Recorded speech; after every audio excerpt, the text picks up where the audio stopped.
Moi, je dirais les 2.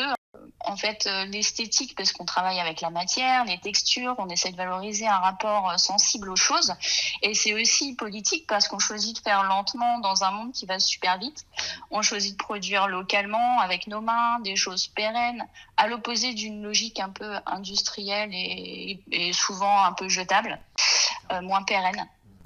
Je dirais qu'aujourd'hui, être artisan, c'est un peu aller contre-courant du monde, parce qu'il engage une vision du monde un peu plus responsable, plus ancrée, peut-être plus humaine. Voilà. On se sert de nos compétences graphiques pour moderniser l'artisanat à l'image de la mosaïque, on peut en avoir.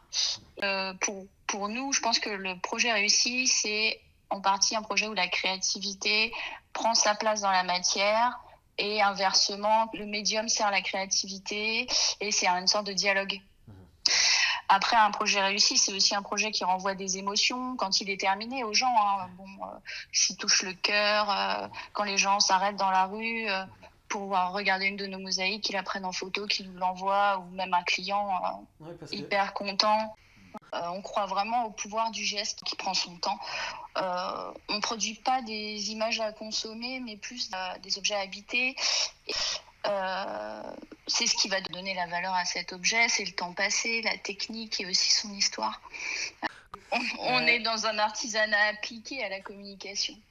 Voilà, c'est ce qui va être différent de quelqu'un qui va faire une lampe ou voilà ce genre de choses. On applique à la communication puisqu'on valorise un lieu à travers une marque ou une enseigne à travers notre médium. Donc on prolonge notre travail de direction artistique, de conseil en communication, mais spécialisé dans le médium de la mosaïque.